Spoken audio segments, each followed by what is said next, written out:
They fired me on a Tuesday. Not even a dramatic Tuesday. No storm clouds gathering, no ominous feeling in my gut when I woke up.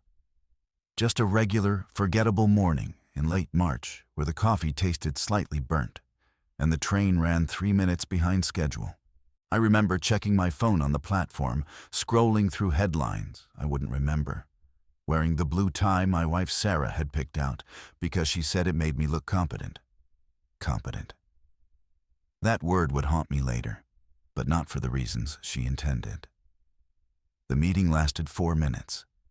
Richard Ames, my division director for 6 years, couldn't look me in the eye. He kept adjusting his glasses, those expensive titanium frames he'd bought after his second promotion, and talking about restructuring, market conditions, the unfortunate necessity of aligning human capital with projected revenue streams. Human capital. I was 41 years old, had given Data Vault Solutions the best decade of my professional life. And in the end, I was reduced to a line item that no longer justified its cost. "We're offering a generous severance package, Marcus," Richard said, sliding a folder across the conference table. The folder was manila, standard, as if the container for my professional death sentence should be indistinguishable from any other piece of office correspondence. I didn't argue. That's what surprises me most when I look back. I didn't raise my voice, didn't remind him about the Kellerman account I'd rescued single-handedly, didn't mention the 3 consecutive years of exceeding targets. I just nodded, took the folder, and walked back to my desk to collect my things. Jennifer Park, my cubicle neighbor for 4 years, pretended to be on a phone call. I could see her screen. It was her desktop wallpaper. She couldn't even look at me. The box they gave me was too small. I had to leave behind the desk lamp Sarah bought me and a coffee mug my daughter Lily had painted in 3rd grade. It had a lopsided purple house on it and the words "Best Dad's Office" in her 7-year-old handwriting. I told myself I'd come back for it. I never did. And within 3 weeks, that building would be one of the first structures in downtown Philadelphia to catch fire. But I'm getting ahead of myself. The drive home took 40 minutes instead of the usual 25 because I pulled over twice. The first time because my hands were shaking too badly to steer. The second time because I needed to decide what to tell Sarah. We had the mortgage, Lily's private school tuition, Sarah's mother's assisted living payments. Our savings account held enough for maybe 3 months if we cut everything non-essential. I chose honesty. Walked through the front door at 11:14 a.m. I remember because Sarah looked at the clock immediately, and her face cycled through confusion, concern, and then a careful blankness that hurt worse than anything Richard had said. "They let me go," I told her. She put down her laptop. She worked remotely for a marketing firm, the kind of job that survived every economic downturn because companies always need someone to convince people to buy things they don't need, and crossed the kitchen to hold me. She smelled like the lavender shampoo she'd used for as long as I'd known her. "We'll figure it out," she whispered. 3 days later, the first reports emerged from Seoul. A warehouse district quarantine. Officials called it a chemical spill. The footage that leaked showed something different. People moving wrong, their bodies jerking in patterns that no chemical exposure could explain. I watched it on my phone at 2 a.m., unable to sleep, doom scrolling through job listings and news feeds with equal desperation. I remember thinking it looked fake, thinking it was some viral marketing campaign for a movie. By the time I learned what it really was, I'd already wasted 72 hours worrying about a career that would never matter again. The world was ending, and I was updating my resume. The week following my termination settled into a gray routine that felt like drowning in shallow water. I applied to 14 positions in the first 3 days. data management roles, analytics positions, even a junior coordinator job that paid half my former salary. The responses came back automated and identical. Thank you for your interest. We are currently reviewing applications from many qualified candidates. Each rejection felt like a small confirmation that I had been correctly identified as disposable. Sarah maintained a careful optimism that I recognized as performance. She'd been in marketing long enough to know how to sell a narrative, even to her own husband. Over dinner, she'd casually mention former colleagues who'd been laid off and landed better positions within months. She'd reference our savings timeline as if 3 months were a generous horizon. Lily, at 10 years old, was perceptive enough to know something was wrong, but young enough to accept our explanation that Daddy was taking a break from work. Like summer vacation? She'd asked. Exactly like that, Sarah had answered, squeezing my hand under the table. The soul story grew quietly in those first days. It migrated from obscure international feeds to secondary headlines, always framed with careful bureaucratic language. Containment protocols, biological incident, affected individuals.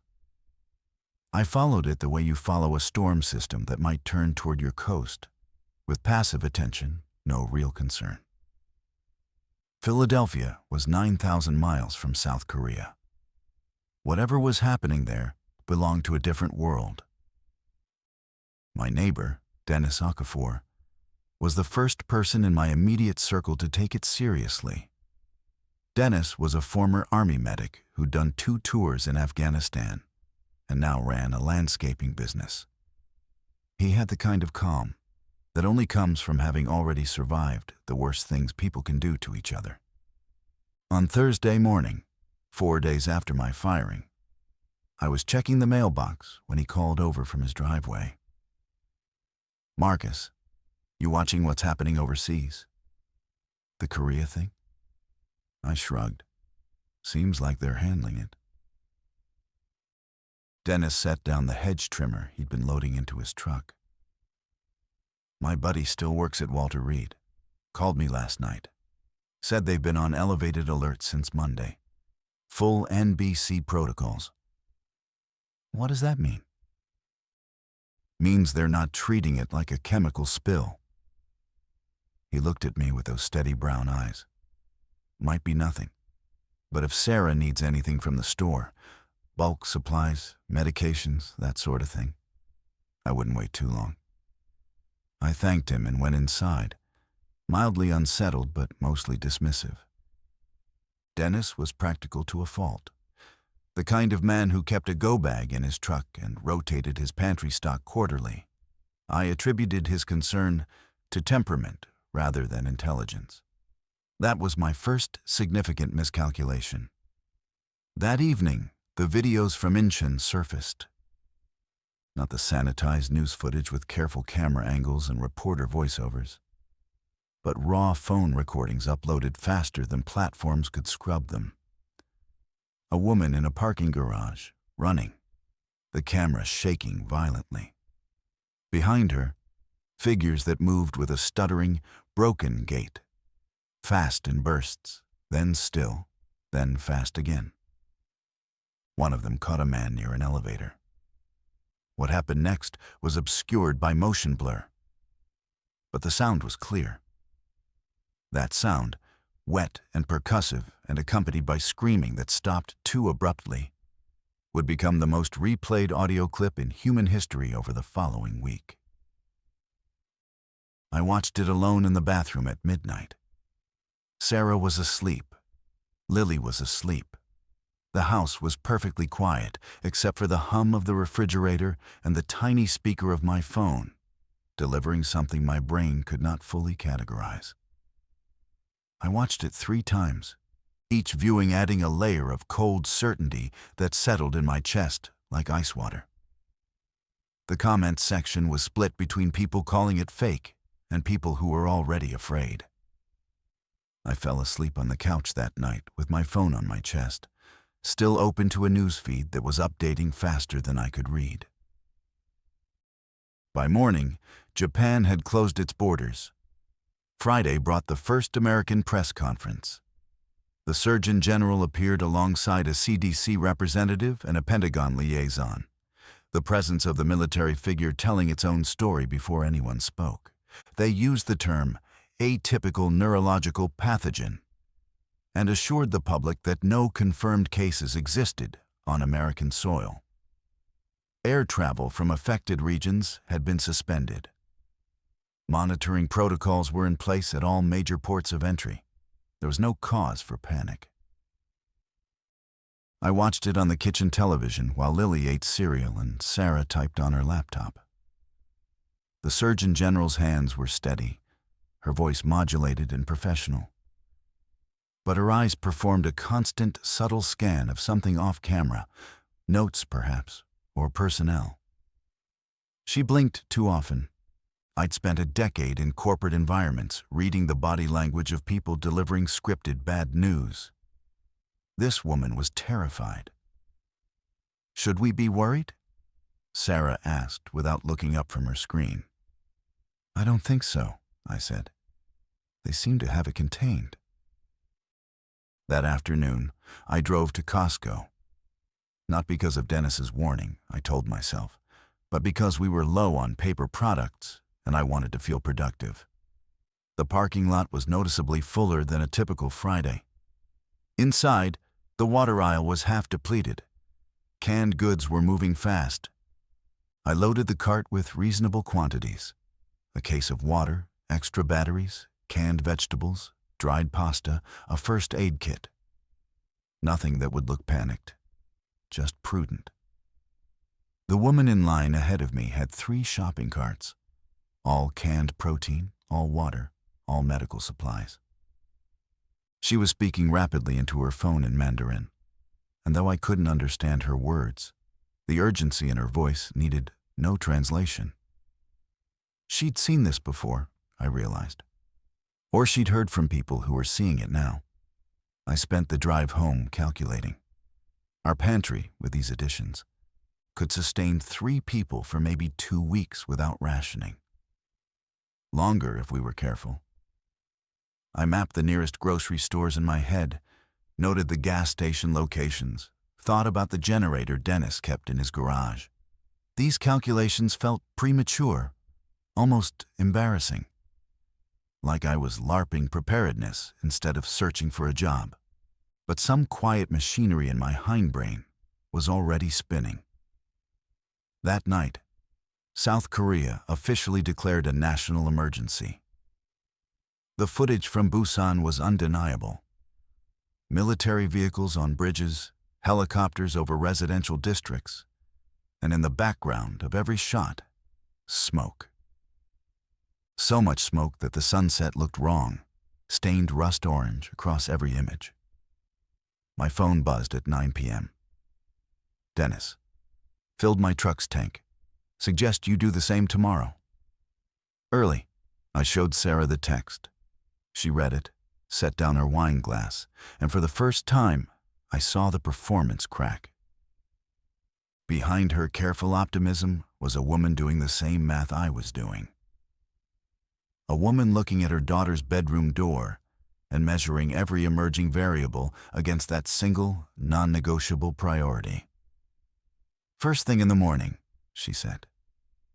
I filled both cars before 6 a.m. Saturday. The station was already busy, and by the time I finished, a line had formed. The attendant, a young man named Daryl, who I'd exchanged pleasantries with for years, looked at me with something between amusement and dread.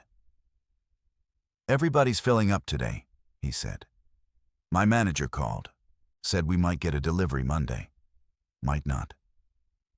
"What do you think?" I asked. He glanced around, leaned closer. "My cousin works TSA at the airport.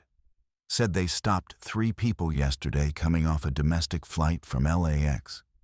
Fever, confusion, aggressive behavior.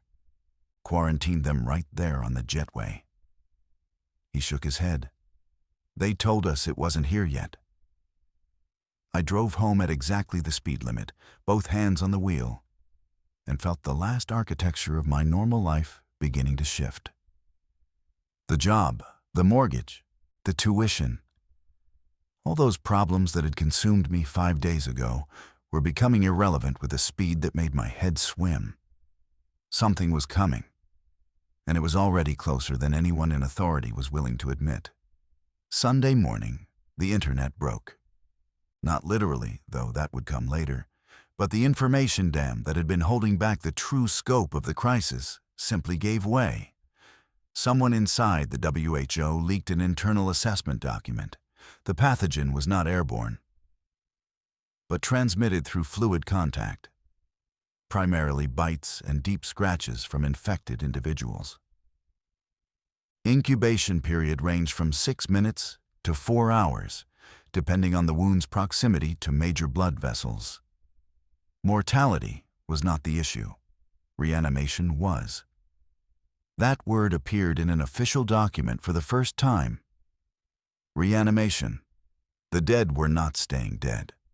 Or more precisely, the higher brain functions were destroyed, while the autonomic and limbic systems continued operating in a degraded, hyper-aggressive state.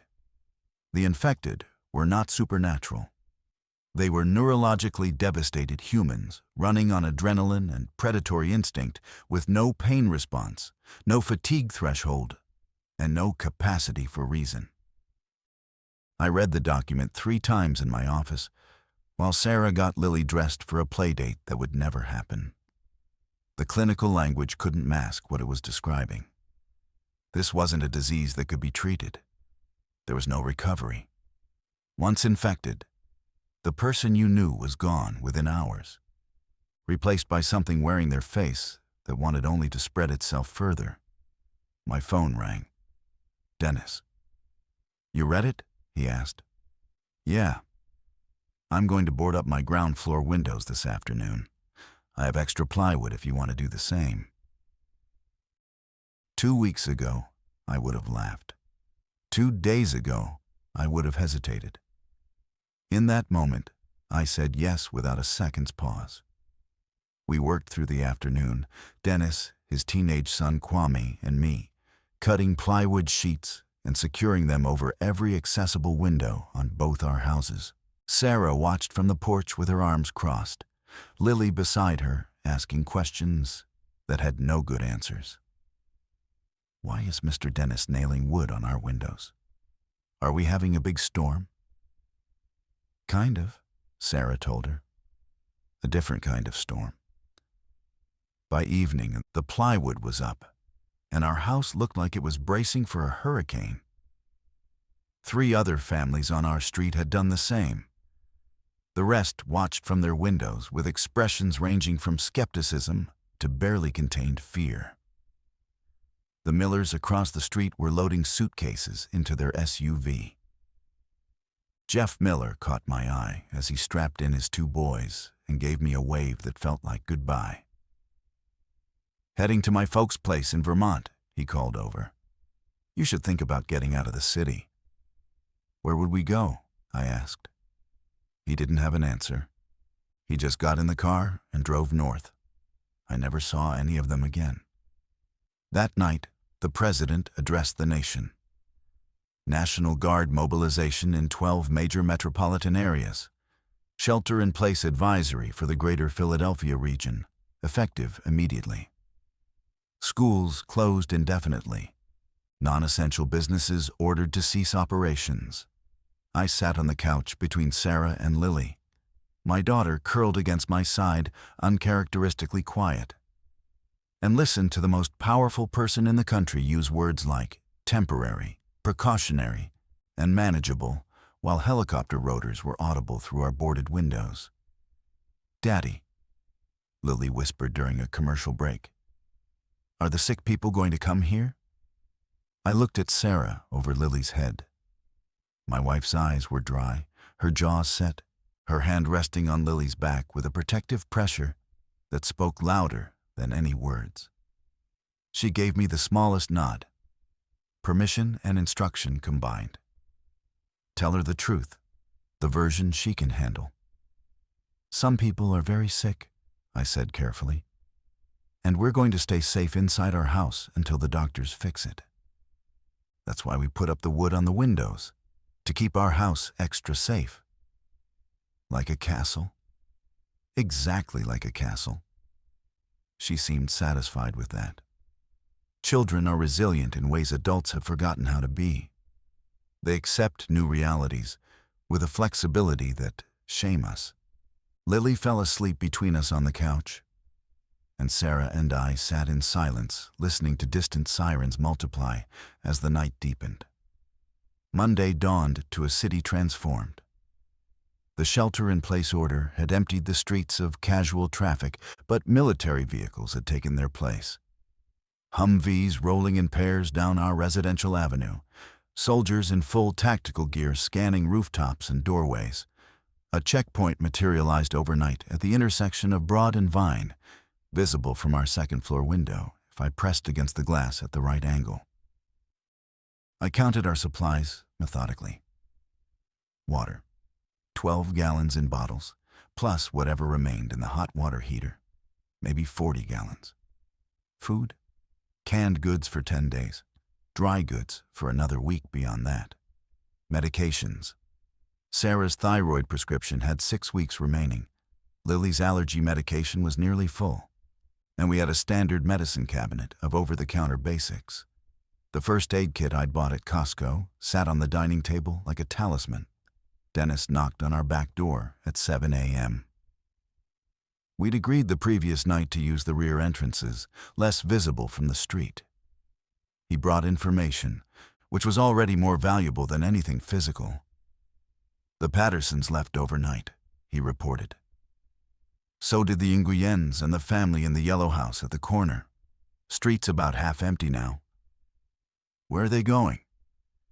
Anywhere that isn't a city. Bridges might close soon, guards setting up screening points on every major road out. He paused, his expression carefully neutral. My sister's in Allentown. She's got land, space. Kwame and I are going to try to reach her today. The words hit me like a physical blow. Dennis was our anchor, the competent one, the prepared one, the man who'd already seen the worst of humanity and learned to navigate it. Without him next door, we were just 3 people behind plywood sheets. You should come, he added. Both cars, convoy out together. I looked back into the house where Sarah was making breakfast with a normalcy that required visible effort. Pancakes, Lily's favorite, as if routine could ward off apocalypse. Let me talk to Sarah. The conversation lasted 3 minutes. Sarah's mother was in assisted living 14 miles north of us. Her facility had called yesterday. Confused staff, residents frightened, requesting family pickup for those who could be collected. We couldn't leave without her. Then we get your mother first and then head west, I said. Her facility's in the wrong direction from Allentown. I know. The checkpoints. I know. She pressed her lips together, a gesture I'd seen 1,000 times when she was forcing herself to accept a suboptimal outcome because the alternatives were worse. Okay, we get Mom, then we go. Dennis agreed to wait until noon, enough time for us to reach Sarah's mother and return. He gave me one of his walkie-talkies, Channel 9, and showed me how to use the squelch function. Then he shook my hand with both of his, a grip that communicated everything his measured words wouldn't. Stay on the main roads, he said. Don't stop for anyone you don't know. If something feels wrong, trust that feeling and move. We loaded the car while the streets were still quiet, essentials in the trunk, important documents in a waterproof bag, Lily's stuffed rabbit, and a single book for comfort. Sarah drove because my hands had developed a fine tremor I couldn't control. Lily sat in the back seat, watching the unfamiliar world scroll past her window. The empty sidewalks, the shuttered businesses, the occasional figure hurrying between buildings with a hunched posture of prey. We made it 6 blocks before we saw our first infected, It was standing in the middle of Germantown Avenue, facing away from us. A woman in hospital scrubs, her left arm hanging at an angle that suggested the shoulder was dislocated or worse. She wasn't moving, just standing with a slight sway like a person caught between sleep and waking. Sarah slowed the car instinctively, and I grabbed her arm. "Don't stop. Go around." She swung wide into the opposite lane. As we passed, the woman's head tracked our movement, a smooth, mechanical rotation that followed the sound of our engine. Her face was visible for perhaps 2 seconds, enough to see the broken capillaries that turned her eyes crimson from edge to edge, enough to see the dried blood on her chin that wasn't her own. Lily didn't see. She was looking at her book. I have never been more grateful for a 10-year-old's selective attention. The assisted living facility sat on a quiet street in Cheltenham Township, a squat brick building called Meadowbrook Commons that had always smelled of industrial cleaner and artificial flowers. Today it smelled like nothing, because the front doors were locked and the ventilation system was off. The parking lot held 3 cars and an ambulance with its rear doors open and no one inside. I told Sarah to keep the engine running and stay with Lily. She argued, briefly, fiercely. But when I pointed out that someone needed to be ready to drive and that Lily couldn't be left alone, she relented. Her mother's room was on the 2nd floor, 214. I'd visited dozens of times. The front doors were electronically locked, but the side entrance near the maintenance area was propped open with a rubber doorstop. Someone had left in a hurry. Inside, the hallways were lit by emergency backup lighting, casting everything in a sickly amber glow. Wheelchairs sat abandoned at odd angles. A medication cart had been overturned near the nursing station, pills scattered across the linoleum in a pharmaceutical constellation. I called out, "Hello? Anyone here?" My voice echoed through empty corridors. Then, distantly, a sound. Banging. Rhythmic and insistent, coming from above. I took the stairs because the elevator was dead, climbing in the amber half-light, with my heart hammering against my ribs. 2nd floor. The banging was louder here, coming from a supply closet at the far end of the hall. I approached, listening. Between the impacts, I could hear a voice, thin, frightened, human. "Hello?" I called again. "Oh God, is someone there? Please, please help us." The voice belonged to a woman, young, terrified. I reached the closet door and found it barricaded from the outside with a fire extinguisher wedged under the handle. "I'm going to open the door," I said. "Stand back." Inside, 2 people. A nurse named Claudia, her name tag said so, and Sarah's mother, Irene. Irene was in her wheelchair, wrapped in a blanket, looking confused but unharmed. Claudia was perhaps 25, wearing scrubs covered in what I desperately hoped was iodine, her hands shaking so violently she could barely stand. "They came through the East Wing first," Claudia said, words tumbling out in breathless fragments. 3 residents turned overnight. We don't know how they were infected. Nobody came in from outside. But they just... Mr. Patterson in 208. He died at midnight. And then he was up again. He was up and moving, and he went into Mrs. Cho's room. Where are they now? East Wing. I pulled the fire door shut, but it doesn't lock. It's just a push bar. They haven't figured it out yet, but they keep hitting it.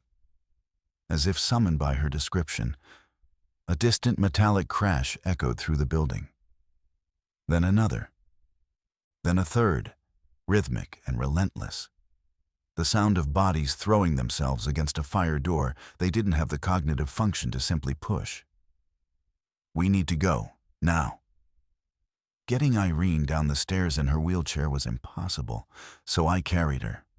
She weighed barely 100 pounds. Dementia and age had reduced her to a delicate architecture of bones and paper skin. She recognized me intermittently, calling me by Sarah's father's name, then by mine, then falling silent. Claudia carried the wheelchair, folded, banging it against the stairwell walls as we descended.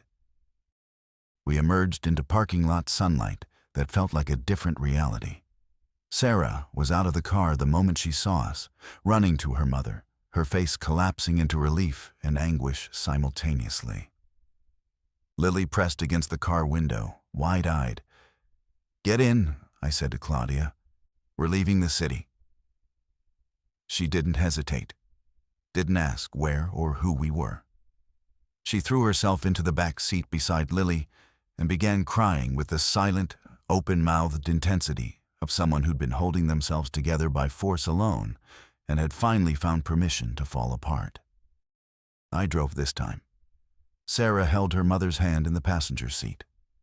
Behind us, Meadowbrook Commons sat quiet and normal-looking in the afternoon sun, betraying nothing of the horror inside its walls.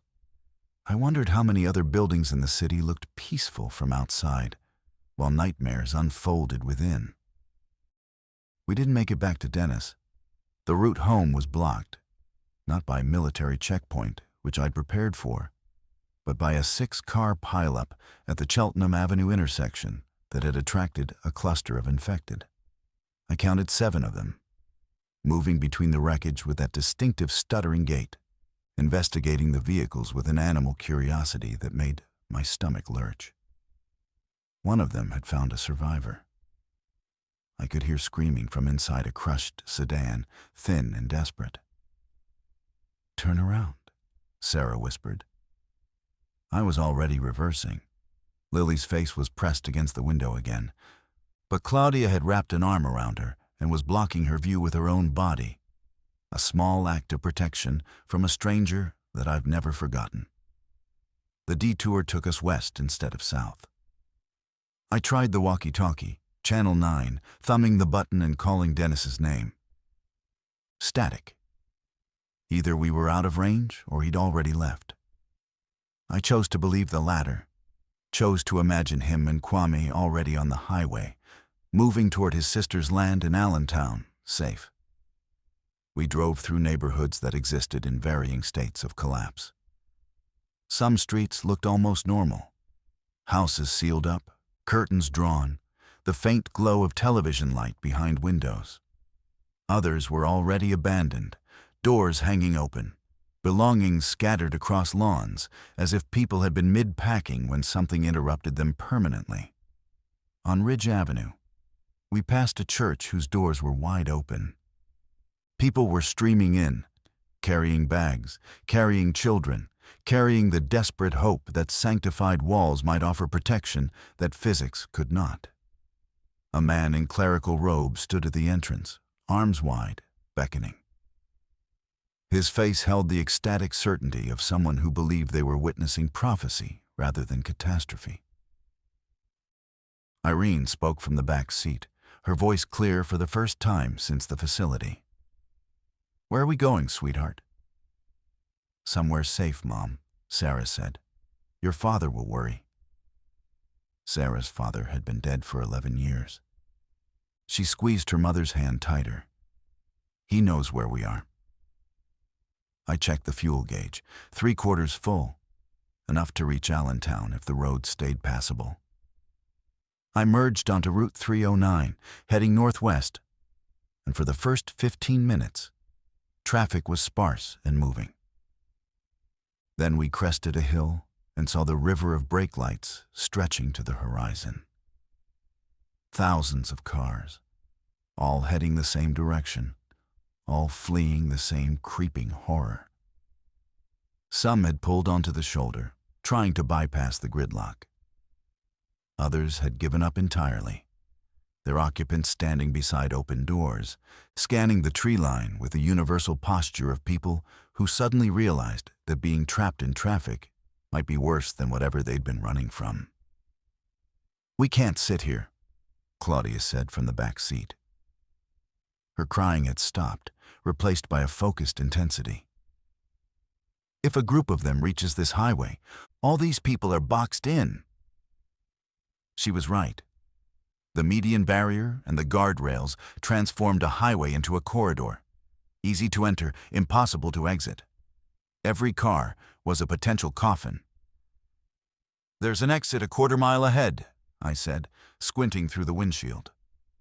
"If I take the shoulder, do it."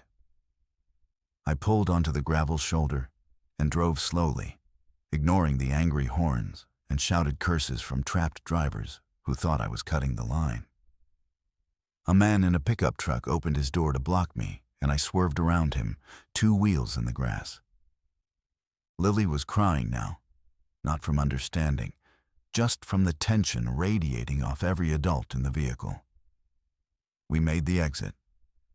The ramp deposited us onto a 2-lane county road that wound through light suburban sprawl. Strip malls, gas stations, residential developments with names like Fox Run and Heritage Oaks. Most were already shuttered, but they were empty rather than dangerous. The infected hadn't reached this far yet, or so I thought until we turned the corner past a CVS pharmacy and found 3 of them feeding on something in the parking lot. Something wearing a pharmacist's white coat. Sarah covered Lily's eyes. I pressed the accelerator to the floor. We drove until the strip malls gave way to farmland, until the density of human habitation thinned enough that I could breathe without the constant fear of what might emerge from between buildings. The road narrowed and the trees pressed closer, creating a tunnel of new spring growth that filtered the late afternoon sun into shifting patterns across the windshield. Irene had fallen asleep. Lily had stopped crying and was now silent in a way that worried me more. A watchful, processing silence that meant she was absorbing everything and would need answers soon that we didn't have. Claudia sat beside her with one arm around Lily's shoulders, her own breathing finally steady. "We need to stop somewhere," Sarah said. "Mom needs her medications, and we need to figure out where we're going." She was right. The adrenaline-driven flight was giving way to the practical realities of survival. We had food and water in the trunk, enough for a day, maybe 2. Irene needed specific medications for her blood pressure and dementia that we hadn't been able to collect. Claudia might know what alternatives existed, but we needed supplies regardless. I spotted a farm stand ahead. One of those family operations with a gravel lot and hand-painted signs advertising seasonal produce. It was closed, obviously, but the property extended back to a farmhouse and several outbuildings. More importantly, it was set back from the road, surrounded by open fields that offered sight lines in every direction. Nothing could approach without being visible. I pulled in slowly, scanning for movement. Nothing. The farmhouse was a 2-story colonial-style structure with a wraparound porch, white paint peeling at the edges, a tire swing hanging motionless from an oak tree in the side yard. Peaceful, domestic, potentially empty. "Stay in the car," I said. "Marcus?" "I'll check it out first. If anything goes wrong, you drive. Don't wait for me." Sarah's expression hardened into something between fury and understanding. She wanted to argue that she wouldn't leave me. She also knew that with Lily in the back seat, she absolutely would and must. That tension between marital loyalty and maternal obligation wrote itself across her face in a series of micro-expressions I could read like text.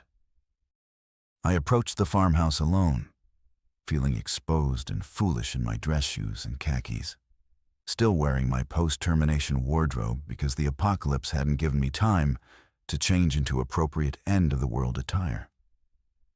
The front door was locked. I knocked, waited, knocked again.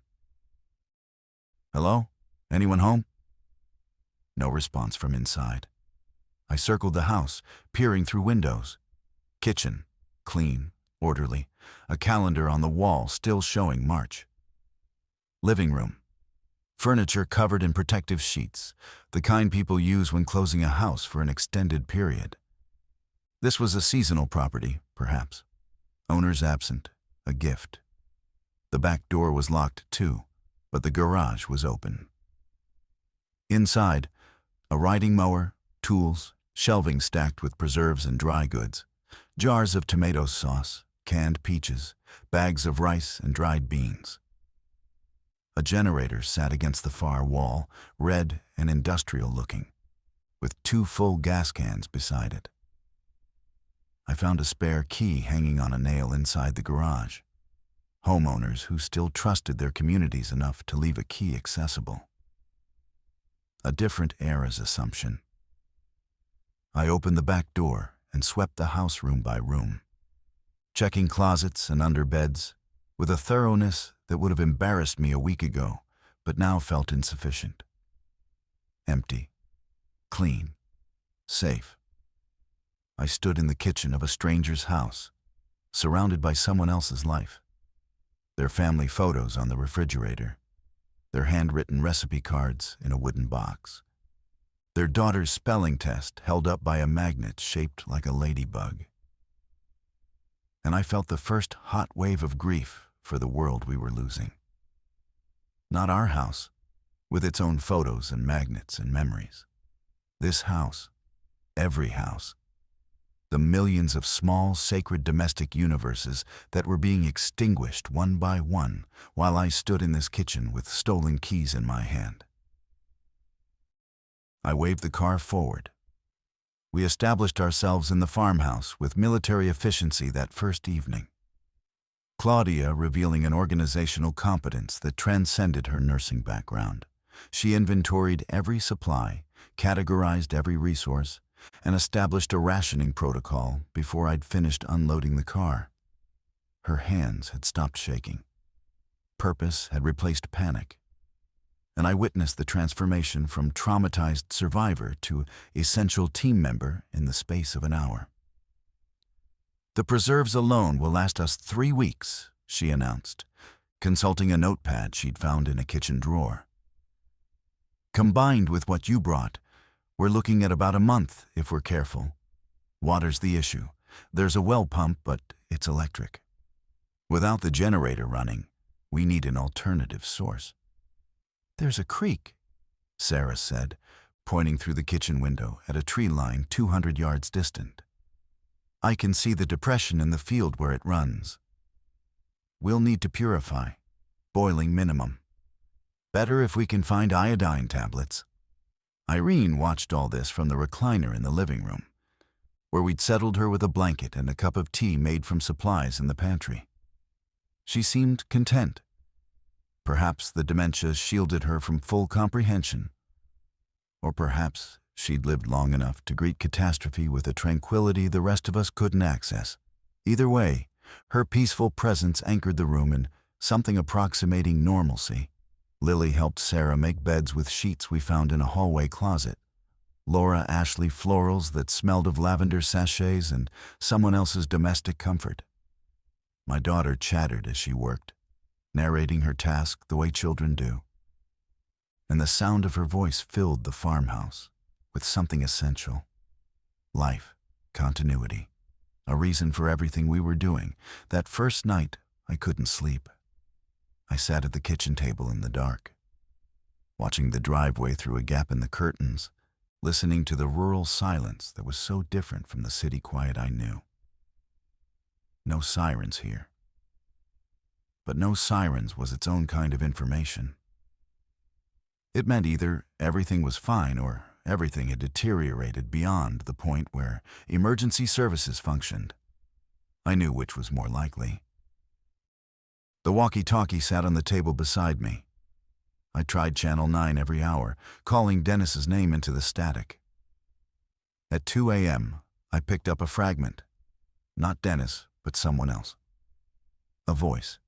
Male, distant, and crackling. "Anyone receiving? This is Convoy 7 heading north on 476. We've got wounded and..." Then nothing. just the white noise of a frequency carrying too many desperate signals and delivering none of them clearly. Sarah found me at 3 a.m., coming down the stairs in borrowed pajamas, a stranger's clothing in a stranger's house. She sat across from me without speaking, and we held hands across the table in the darkness. "Lily asked me if people were dying," she said finally. "What did you tell her?" "The truth. That some people are very sick, and that sick people sometimes die, but that we're safe here and will stay safe." She paused. She asked if it was like when Grandpa died. I said yes. She handled Grandpa well. She was 7. She's older now. She understands more. Sarah's thumb traced circles on my wrist. "Marcus, if this goes on for a long time, weeks, months, she needs to know. She needs to understand enough to react properly if something happens." I knew she was right. The parental instinct to shield was losing ground to the parental obligation to prepare. We couldn't keep Lily in a bubble of ignorance indefinitely, not when ignorance could kill her. "Tomorrow," I said, "we'll talk to her together, age-appropriate but honest." Sarah nodded and didn't release my hand. We sat together in the dark kitchen of a stolen house on the edge of a transformed world. And I thought about Richard Ames, sliding that manila folder across the conference table. 1 week. 7 days between that moment and this one. The distance between those two realities was immeasurable. A chasm that had opened beneath my feet while I was busy worrying about severance packages and mortgage payments. The absurdity almost made me laugh. Almost. 5 days into our occupation of the farmhouse, people arrived. Not infected, human, alive, and desperate in the particular way that distinguishes those who've been running from those who've been hiding. We'd been hiding. They'd been running, and the difference was written in their exhaustion. There were 4 of them. A couple, Miguel and Diana Torres, both in their 30s, and their 2 companions, an older man named Henry, who'd been a high school history teacher, and a teenager named Asha, who didn't appear to be related to any of them. They came up the driveway on foot at mid-morning, carrying packs and moving with the cautious alertness of people who'd learned that every approach could be their last. I watched them through the upstairs window, my hand on a baseball bat I'd found in the garage. Pathetic as weapons go, but psychologically necessary. Sarah stood beside me, assessing. "They look normal," she said. "Everyone looks normal until they don't." "Marcus, they have a kid with them." Asha was perhaps 16, gangly, wearing an oversized hoodie and carrying a backpack plastered with anime pins. Her presence complicated my desire to be cautious. You can't refuse a child and still consider yourself human. Or maybe you can, but I wasn't willing to test that boundary yet. I went down to the porch. They stopped at the edge of the gravel lot, maintaining distance, a gesture of respect and surrender combined. Miguel raised both hands, palms out. "We're not sick," he called. "We've been walking since yesterday from Norristown. Saw the roof from the road. We just need water, maybe rest for a few hours." "How many infected have you seen?" "On the road? Dozens. Most were occupied." He swallowed. "They don't seem to move much in daylight unless they hear something." We traveled quiet. Diana spoke next, her voice carrying the clipped efficiency of someone who'd already survived enough to stop wasting words. "We're not looking to take anything from you. We have our own supplies. Just need a safe place to sleep before we keep moving." "Where are you headed?" "West. My brother has a farm outside Harrisburg. Real farm, cattle, crops, well water, distance from any population center." The tactical part of my brain was calculating. 4 more people meant faster resource depletion, but also more hands for security, more eyes on watch, more adults between danger and Lily. The emotional part was simpler. These were people in need, and despite everything, I still believed that helping people was the right thing to do. That belief would be tested severely before the week was out. "Come in," I said. "We'll talk inside." They integrated with a smoothness that surprised me. Claudia assessed them each for signs of infection, checked their eyes, their temperature, examined any exposed skin for wounds. All clear. Miguel proved immediately useful. He'd worked construction and identified structural vulnerabilities in the farmhouse I had noticed. A basement window that didn't latch properly, a section of porch railing weak enough that a determined body could push through it. Henry settled into a quiet, scholarly calm that reminded me of my own father. He occupied himself by creating a map of the surrounding area from memory and local road signs he'd observed, marking potential resources and hazards. He drew it on the back of a placemat with a pencil, his hands steady and precise. Asha was the most difficult to read. She spoke rarely, ate what was offered without comment, and spent long periods sitting by windows, watching the fields with an intensity that suggested she'd already seen something that couldn't be unseen. When Lily approached her, drawn by the natural gravity children feel toward teenagers, Asha responded with a gentleness that contrasted sharply with her withdrawn silence. "Is your backpack from a show?" Lily asked. "Yeah, several shows." A pause. "Do you watch anime?" "My friend Madison does. She says it's like cartoons, but different." "It's like cartoons, but different," Asha agreed. And something in her face softened. That interaction, small, ordinary, impossible in its normalcy, gave me more hope than any supply count or strategic assessment. On the 7th night, Miguel proposed a supply run. The farmhouse resources were holding, but Irene's blood pressure medication was nearly depleted, and Claudia had identified several items that would significantly improve our long-term viability. Antibiotics, water purification tablets, batteries for the handheld radio Henry had found in the garage. "There's a small town about 4 miles east," Miguel said, tracing his finger along Henry's map. "Saw it from the road when we came in. Hardware store, pharmacy, general store. Small enough that it might not be completely picked over." 4 miles is a long walk if you're carrying supplies back, I said. "I'll drive," he offered. "In and out.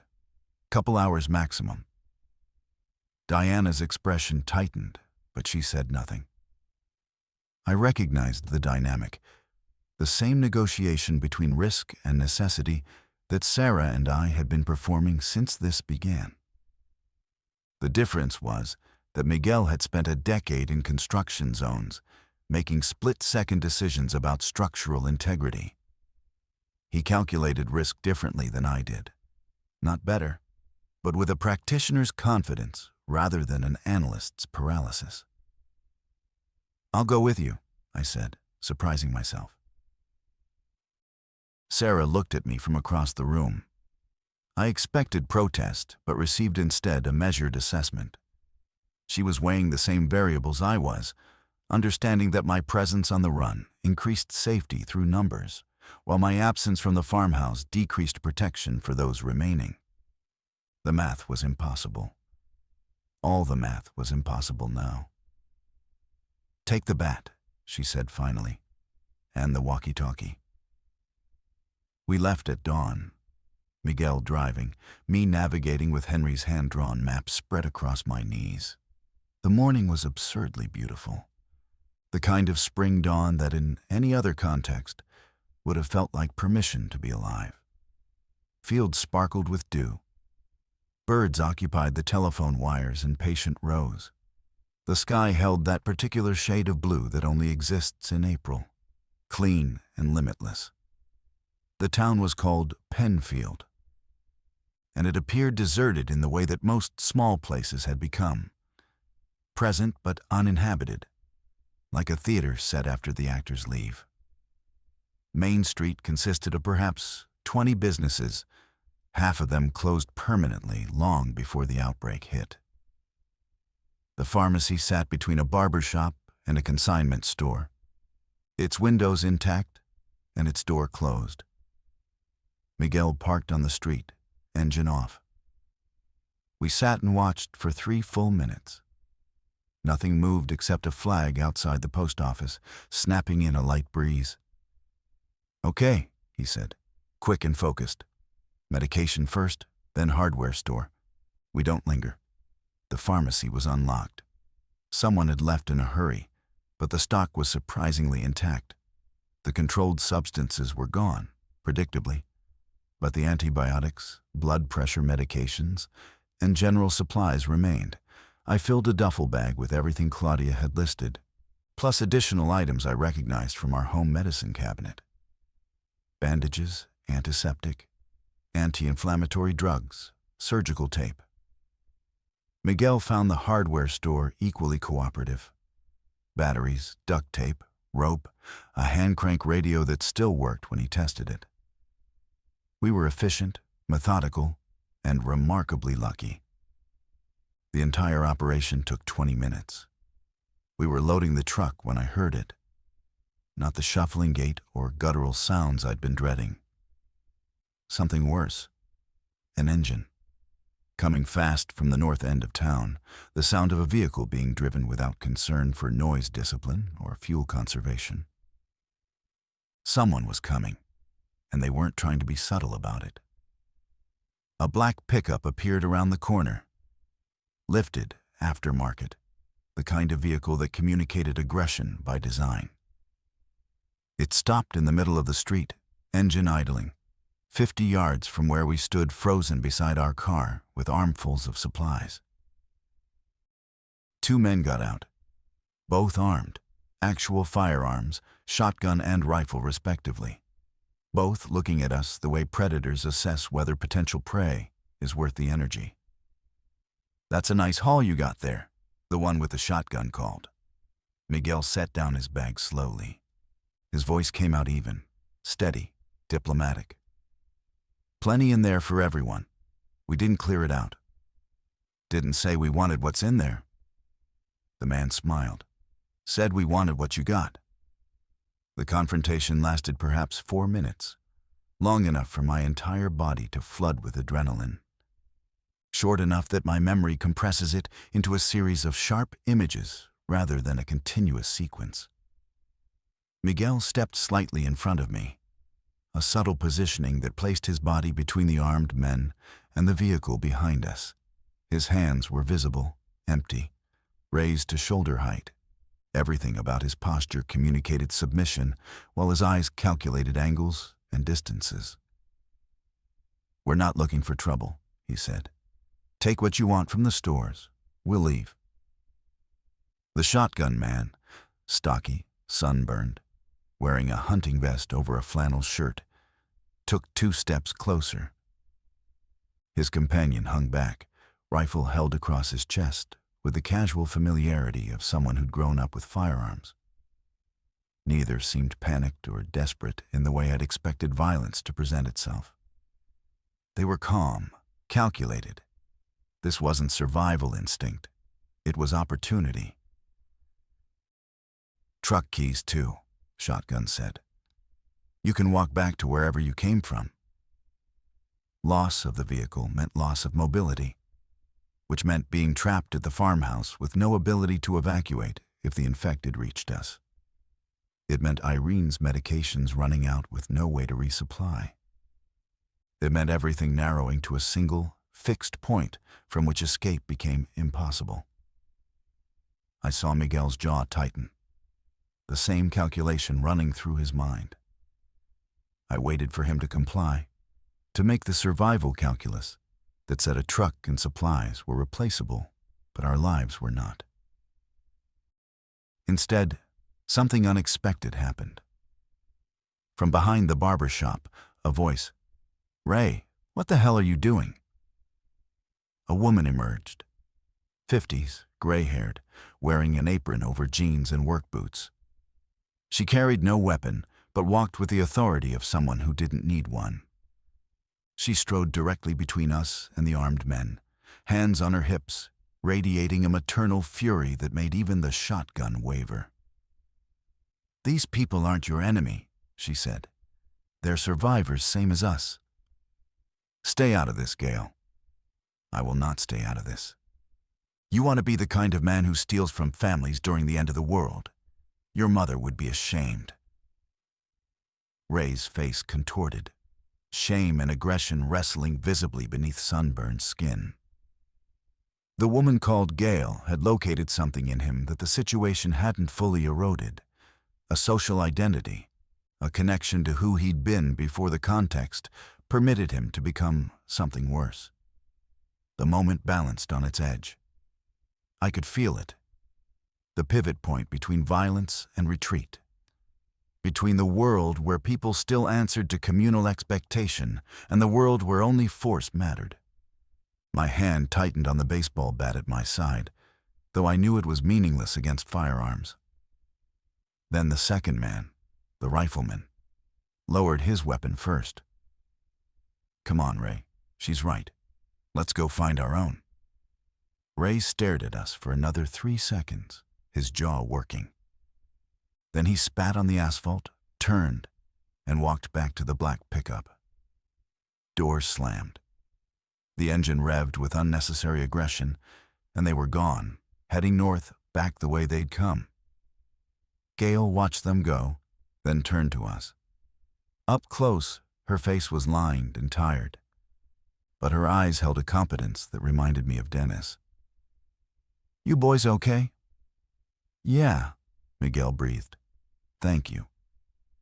Ray Buckner's been an ass since high school. Apocalypse just gave him permission. She looked at our supplies, at our vehicle, at us. "You've got a place nearby." "A farmhouse, a few miles west." "How many?" 8, including children." Something shifted in her expression. A softening, but also a sharpening. "Evaluation. I've got 9 people sheltering in the community center on Oak Street. Mostly older folks who couldn't evacuate. We're running low on medical supplies." I looked at Miguel. He looked at me. The duffel bag at my feet contained enough medication for our group and then some. The choice was simple, even if the calculation was complex. "Take what you need for blood pressure and diabetes," I said. "We can spare those." Gail smiled. Tired, genuine, grateful. There are still good people left. I was starting to wonder. We returned to the farmhouse in silence that held the particular weight of narrowly avoided disaster. Miguel drove with white knuckles, his earlier confidence replaced by a visible tremor in his hands that he didn't try to hide. I understood. The threat from the armed men had been fundamentally different from the threat of the infected. The zombies were a force of nature, indiscriminate and impersonal. Ray and his companion had been a choice, a human decision to prey upon other humans, made with full cognitive capacity and moral agency. That distinction would define the coming weeks more than I could have anticipated. Sarah met us at the door, reading our faces before we spoke. I handed her the duffel bag, and she inventoried it with quick hands while I recounted the confrontation. Claudia listened from the kitchen doorway, her expression darkening at the mention of firearms. "Armed people taking supplies from others," she said. "That's going to become more common, not less." "I know. We need to think about defense, real defense." Henry, who'd been quietly marking our route on his map, spoke without looking up. The farmhouse next door, about a mile south, had a gun safe visible through the window. I noticed when we walked past on our way here. Old property, probably abandoned. The conversation that followed was uncomfortable in the way that all conversations about weapons are uncomfortable when held by people who've never needed them. I had fired a gun exactly twice in my life, both at a range during a corporate team-building event that I'd found tedious. Sarah had never touched one. Miguel had some experience from his youth. Diana had none. Henry had none. And Asha, a 16-year-old, should never have needed to participate in such a discussion. But she did. Because the world had reorganized itself around a simple hierarchy: those who could defend themselves and those who could not. Our group currently fell firmly in the second category, and the encounter in Penfield had demonstrated how dangerous that position was. "Tomorrow," Miguel said, "Henry and I will check the neighboring property." Diana finally broke her silence from the corner of the room where she'd been sitting with controlled stillness throughout my account of the supply run. "This is how it starts," she said. "First you get guns for defense. Then someone decides the best defense is to take from others. Then we become the people with the black truck." "That's not who we are," I said. "That's what everyone believes about themselves, until they're hungry enough, or scared enough, or desperate enough." She looked at each of us in turn. "I'm not saying don't get the guns. I'm saying we need to agree right now on who we want to be. Rules, limits, lines we don't cross no matter what." The room went quiet. Lily was upstairs with Irene, thankfully absent from this particular reckoning. But the rest of us, 8 adults and 1 teenager, sat with Diana's words settling over us like a responsibility we hadn't asked for but couldn't refuse. "She's right," Sarah said. "We need principles, agreed upon, not assumed." What followed was perhaps the strangest meeting I've ever participated in. Stranger than any board meeting, any corporate restructuring, any performance review. 8 people around a farmhouse kitchen table, drafting a moral constitution for their survival group by the light of battery-powered lanterns. Rule 1. We do not take from the living unless freely offered. Rule 2. We help others when possible without endangering our own. Rule 3. Violence only in direct defense of life. Rule 4. All major decisions require majority agreement. Rule 5. Children's safety overrides all other considerations. Simple principles, obvious even. But Diana was right. Without explicit statement, without collective commitment, the erosion would happen by degrees. Each compromise would feel reasonable in isolation, while carrying us incrementally towards something we wouldn't recognize. We wrote them on the back of Henry's map, and everyone signed. Even Asha, her signature a defiant scrawl of someone claiming adult responsibility in a world that had denied her the luxury of remaining a child. On day 12, the infected found us.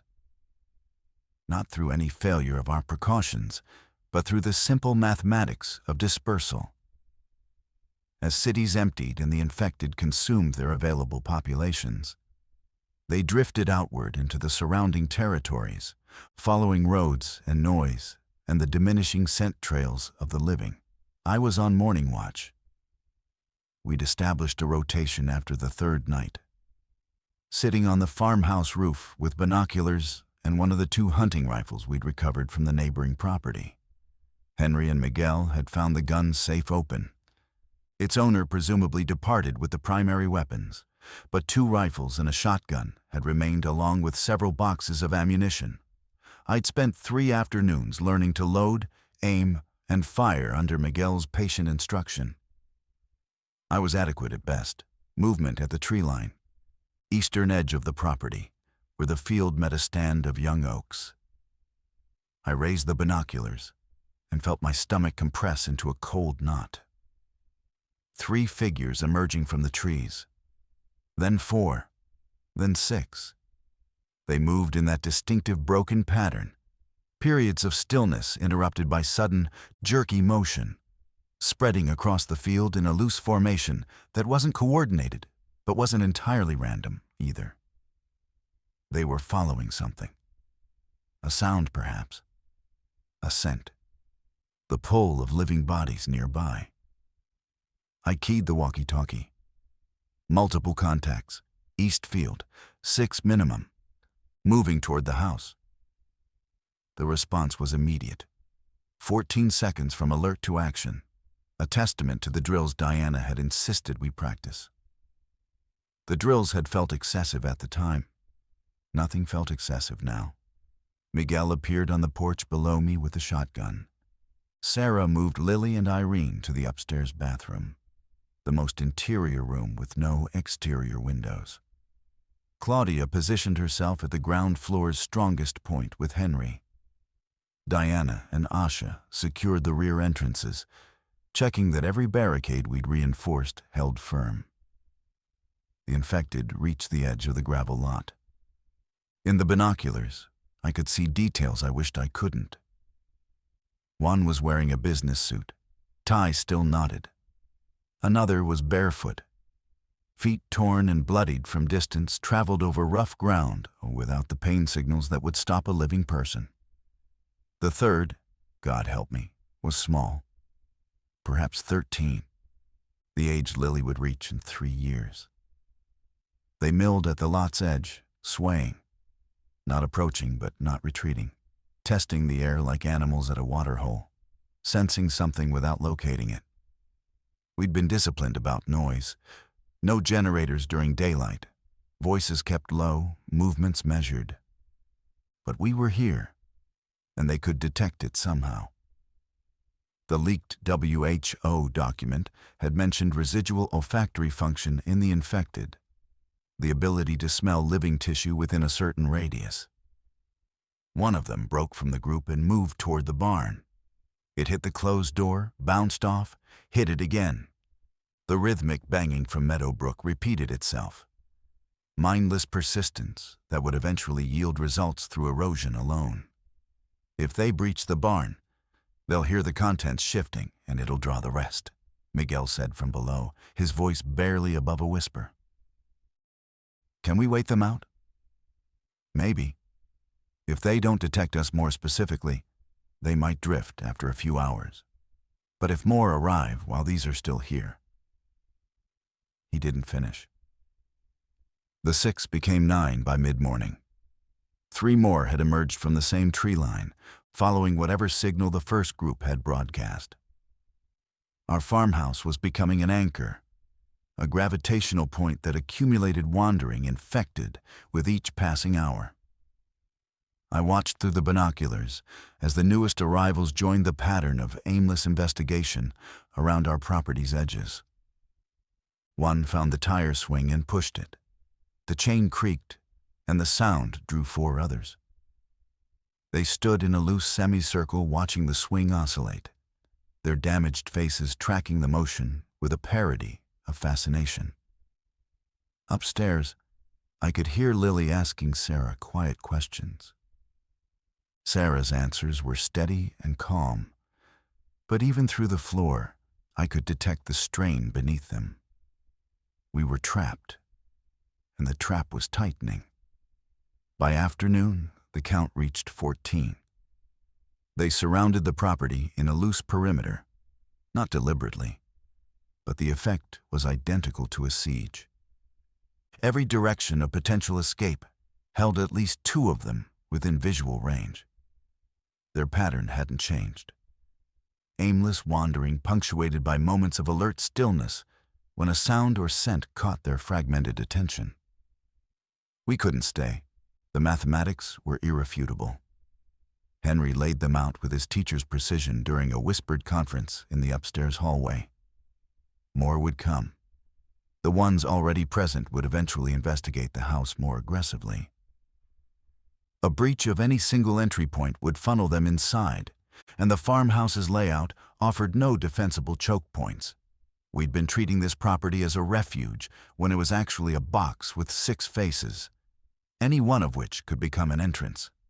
We need to draw them away, Diana said. Create a distraction that pulls them in one direction, then exit in the other. What kind of distraction? I asked.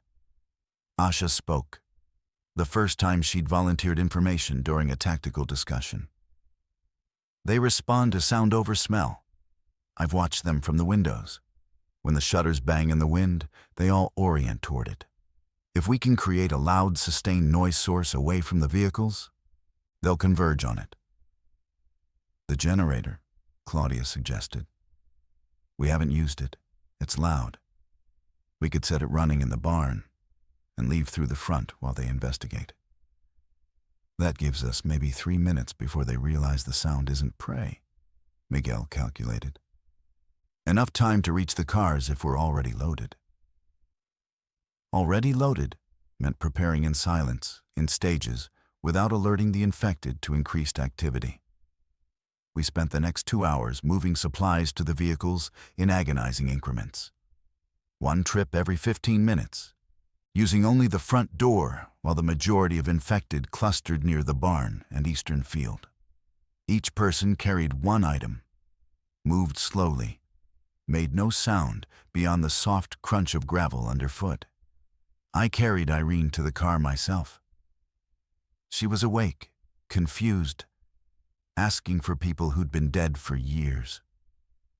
I held her against my chest like a child and walked across 20 feet of open ground that felt like crossing a battlefield. The nearest infected was 40 yards away.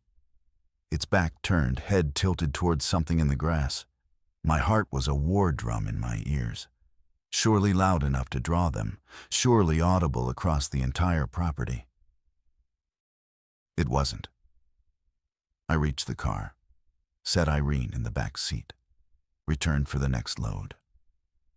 By 4 p.m., both vehicles were packed and positioned nose outward for rapid departure. The generator was fueled and ready in the barn, a 20-second run from the barn door to the driver's seat.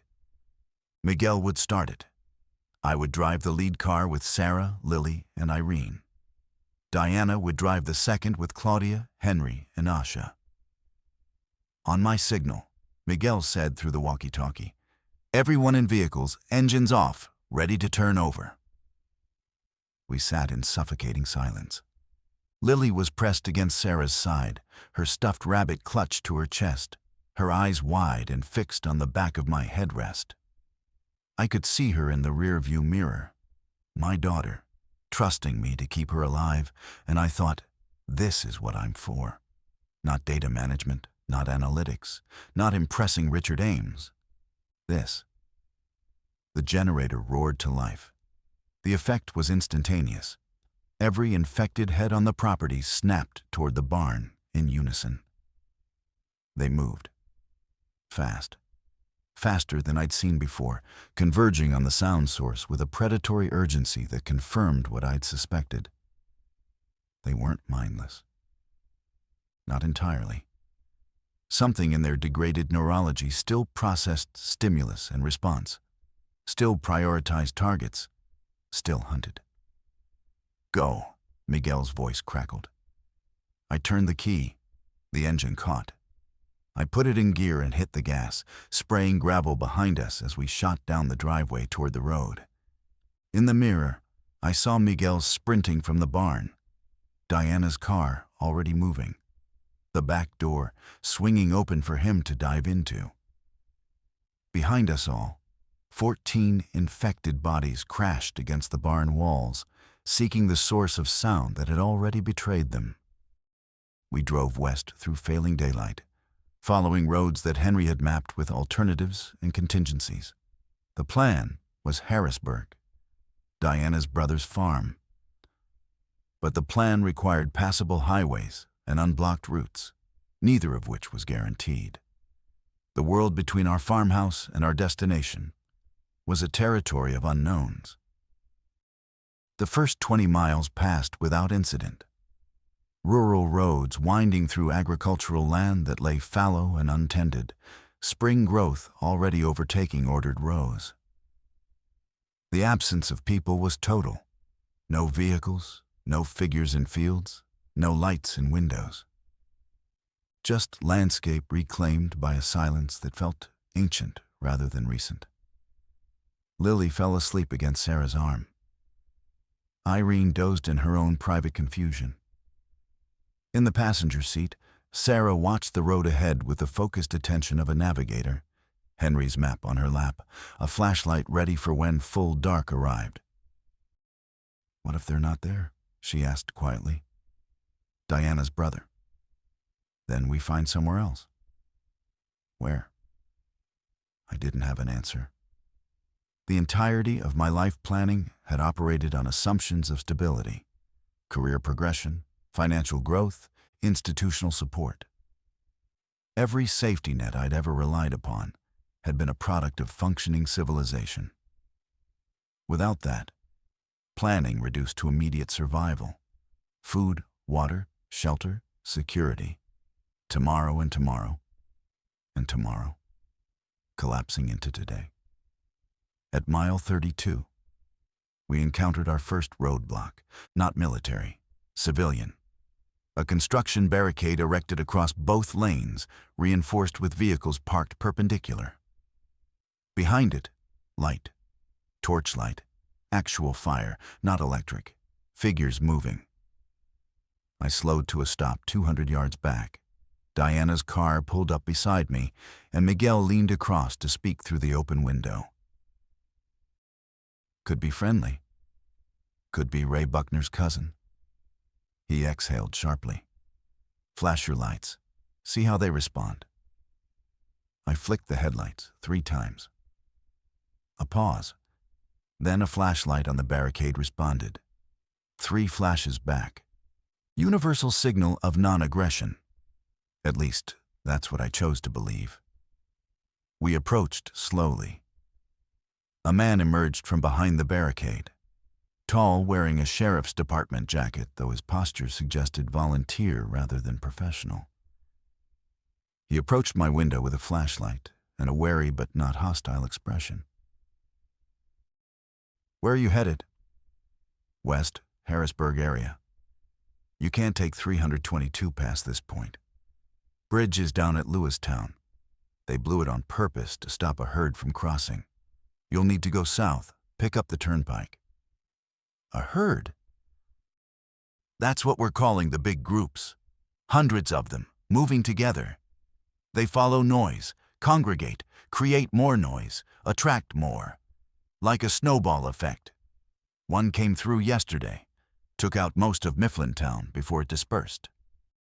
His description delivered itself in the casual tone of someone who'd already normalized information that would have been incomprehensible 2 weeks ago. Hundreds, moving together, taking out towns. "How many people are here?" I asked, looking at the barricade. "About 40. We're holding this stretch. Got fields behind us, creek water, enough supplies for a while. You're welcome to stay overnight if you need rest." I looked at Sarah. She was doing the calculation, the same one she'd been doing since this began. Lily needed sleep. Irene needed stability. We all needed a moment of safety to recalibrate. "One night," I said. "Then we move on." The community behind the barricade was organized with the improvised efficiency of people who'd chosen collective action over individual flight. Tents and vehicles arranged in protective circles. A communal cooking area. A medical station staffed by a veterinarian and a retired paramedic. Children, maybe 10 of them, sleeping in a school bus that had been converted into dormitory space. We parked among them, ate hot food for the first time in days, canned stew heated over a propane burner. And I watched Lily sit among other children with the desperate relief of someone already finding air after nearly drowning. She needed this. Not just safety, but community. The presence of other children confirmed for her that the world hadn't ended completely, that somewhere, normalcy still flickered. I slept that night. Actually slept. 4 hours of dreamless unconsciousness that my body seized with animal gratitude. We reached Diana's brother's farm on day 16. The property exceeded everything she'd described. 160 acres of working farmland with a deep well, multiple outbuildings, a fortified main house that suggested its owner had been preparing for collapse long before collapse arrived. Gabriel Torres was a quieter, more weathered version of his sister. Same sharp eyes, same economy of words. And he'd already gathered 12 others onto the property before our convoy arrived. He met us at the gate with a rifle across his chest and a handshake that moved sequentially through our group, pausing at each person with an assessment that felt less like suspicion and more like inventory. What can you do? What do you bring? How will you contribute to the collective survival of this place? I had no answer I was proud of. Data management, analytics, the ability to construct compelling quarterly presentations, useless credentials from a world that had stopped existing. But Gabriel surprised me. "You're organized," he said, after I'd listed my background with the self-deprecation of someone apologizing for their survival. "You can think in systems.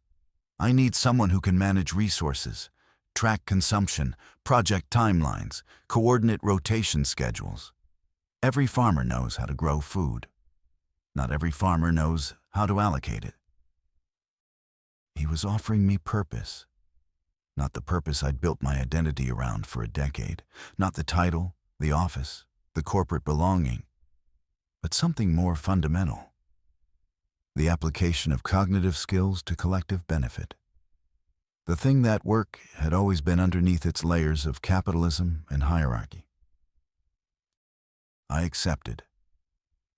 Our group integrated into Gabriel's community over the following week. Claudia joined the medical team, her nursing skills immediately elevating the property's capacity to treat injuries and illness. Miguel joined the construction crew, reinforcing perimeters. Diana took over coordination of the watch schedule with the same precision she'd brought to our moral constitution. Henry became the community's teacher, gathering the 8 children on the property for daily lessons that provided structure and normalcy. Asha attached herself to Gabriel's agricultural team, learning soil composition, planting schedules, the physics of irrigation. I watched her transform from the withdrawn, vigilant teenager we'd rescued into someone with direction and agency. The anime pins remained on her backpack, but her hands now knew the weight of tools and the texture of turned earth. Sarah continued her marketing work, reimagined entirely. She created communication protocols, designed signage for the property's zones, developed orientation materials for new arrivals. She was good at it in a way that revealed how much of her talent had been wasted selling products nobody needed. Irene was the only one who didn't adapt, because adaptation requires awareness of change. She existed in a gentle fog that the farm's routine actually suited. Regular meals, familiar faces, a rocking chair on Gabriel's porch where she could watch the fields and call everyone by wrong names, with an affection that made the wrongness irrelevant. And Lily, my daughter, thrived, not in spite of the new world, but because it offered her something the old world had been too fragmented to provide. Continuous proximity to her parents, meaningful contribution through age-appropriate work, a community small enough to know fully, and the daily evidence that she was valued not for performance but for presence. The night we completed our first month on the farm, I sat on the porch after my watch shift and watched the sun rise over Gabriel's eastern field, now planted, green shoots already pushing through dark soil. The infected were out there. We knew that.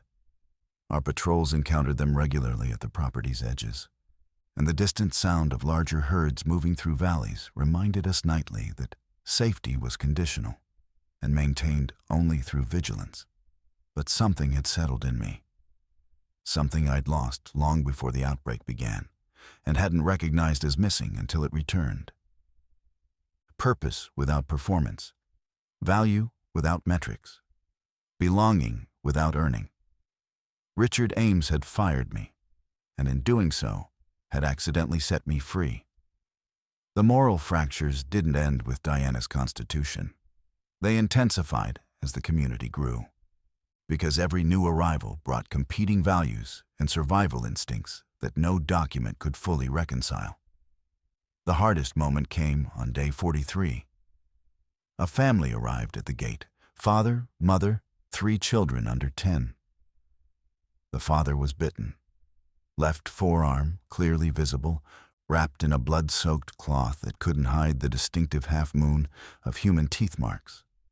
His skin was pale, his eyes already showing the early capillary distension that preceded full turn. He had maybe 2 hours, maybe less. He knew. His wife knew. His children didn't.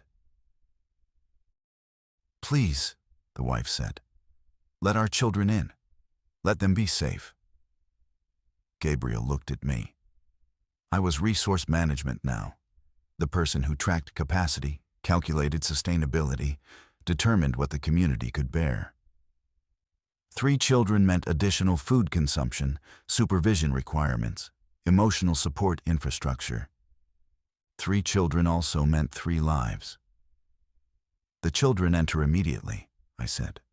"No calculation required for that." "And their parents?" Gabriel asked. The wife turned to her husband. The exchange between them lasted perhaps 10 seconds. A conversation conducted entirely in facial expression, built on years of shared language that required no words. He touched her face. She pressed her hand over his. Then she stepped toward the gate. "I'm not bitten," she said. "Check me. Examine everything. I'm clean." Claudia performed the assessment. Thorough, professional, compassionate. The woman was uninfected. She entered with her children, who were immediately enveloped by the community's existing families with a practiced tenderness that spoke to how many times this scenario had already repeated. The father remained outside the gate. He sat on the ground, his back against the fence post, and watched his family walk away from him toward safety. I stood on our side of the fence, close enough to speak, far enough to be safe. "Thank you," he said. His voice was steady, but a tremor ran beneath it. Physical, not emotional. The infection was advancing. "Is there anything we can do for you?" He looked at me with eyes that were still fully human, still intelligent, still present, still containing the complete architecture of a person. A father, a husband, a man who had received a wound that converted him from protector to threat in the span of hours. "Tell them I was brave," he said. "My kids, when they're old enough. Tell them I wasn't afraid." "I will." He nodded, stood, and walked away from the gate toward the tree line. I watched until he disappeared among the trunks, knowing what would happen next, knowing that within hours, the man I'd spoken to would cease to exist while his body continued. Knowing that somewhere in those trees, the last coherent thought he'd ever have would be of his children behind a fence, safe. I returned to the farmhouse and held Lily so tightly she protested. Sarah found me later, saw my face, and didn't ask what had happened. She just sat beside me and let the silence hold what words couldn't. That night, I understood something about myself that the old world had never demanded I confront. The man at the gate had shown me what love looked like when stripped of every comfort and pretense. Love as sacrifice, love as release, love as the final act of a disappearing consciousness. And I recognized it because it lived in me too. That willingness to dissolve, if dissolution meant safety for the people occupying the center of my existence. I had spent 41 years defining myself by productivity, by output, by the metrics that corporate systems use to determine human value. I had believed, genuinely, uncritically believed, that my worth was a function of my utility within economic structures. When Richard Ames removed me from that structure, I'd experienced it as annihilation. Now I understood. I'd been fired from an identity that was never real. The real one had been here all along. In the weight of Lily against my side, in Sarah's hand finding mine in darkness, in the daily choice to extend protection and compassion in a world that rewarded neither. The outbreak didn't ruin my life.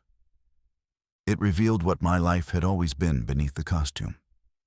I write this at a desk made from reclaimed barnwood, in a room whose window faces east toward fields we've planted for the 3rd season. Lily is 12 now and carries herself with a competence that amazes me daily. Part child, part survivor, entirely herself. Sarah manages our community's communication network, connecting us with 3 other settlements within radio range. Irene passed quietly in her sleep last winter, the gentlest possible departure in a world that offers few gentle things. We are not safe. That word has lost its absolute meaning and retained only its comparative one. We are safer than yesterday. We may be less safe than tomorrow. The infected remain a permanent feature of the landscape, reduced in number as their bodies degrade, but never absent, never fully conquered. But I am present. I am necessary. Not in the economic sense that once defined me, but in the human sense that transcends it. I know what I protect and why. I know what I'm willing to sacrifice and for whom. They fired me on a Tuesday. The world ended on a Thursday. And somewhere between those 2 collapses, I was finally assembled into the person I was meant to become.